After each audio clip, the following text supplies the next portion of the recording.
കേരളത്തിൽ വീണ്ടും നിപ. ബുധനാഴ്ച രാത്രി 11-ന് 43-കാരനെ അതീവ ഗുരുതരാവസ്ഥയിൽ മെഡിക്കൽ കോളേജിൽ പ്രവേശിപ്പിച്ചു. ഷിഗല്ല വ്യാപനത്തെ തുടർന്ന് ഒരാൾ മരിച്ചിരുന്നു. 85 പേർ ചികിത്സയിലാണ്. ഇതിനിടയിലാണ് കോഴിക്കോട് ഫറോക്ക് സ്വദേശിയായ യുവാവിന് നിപ ബാധ സ്ഥിരീകരിച്ചത്.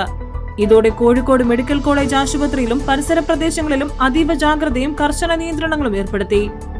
സ്വകാര്യ ആശുപത്രിയിൽ ചികിത്സയിലായിരുന്ന രോഗിയെ മെഡിക്കൽ കോളേജിലെ പ്രത്യേക നിപ ഐസൊലേഷൻ വാർഡിലേക്ക് മാറ്റി. നിലവിൽ വെന്റിലേറ്റർ സഹായത്തോടെയാണ് ഇദ്ദേഹത്തിന്റെ ചികിത്സ തുടരുന്നത്. മെഡിക്കൽ കോളേജ് VRDL ലാബിലെ പ്രാഥമിക പരിശോധനയിൽ നിപ പോസിറ്റീവ് ആയതോടെ സ്രവ സാമ്പിളുകൾ പൂനെ നാഷണൽ ഇൻസ്റ്റിറ്റ്യൂട്ട് ഓഫ് വൈറോളജിയിലേക്ക് അയച്ചിട്ടുണ്ട്. ഇതിന്റെ അന്തിമ ഫലം ഇന്ന് വൈകുന്നേരത്തോടെ ലഭ്യമാകുമെന്നാണ് കരുതുന്നത്.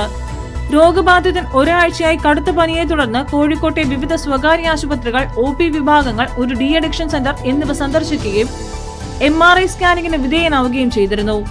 വിപുലമായ സമ്പർക്ക പട്ടികയാണ് യുവാവിനുള്ളതെന്ന് കരുതുന്നു.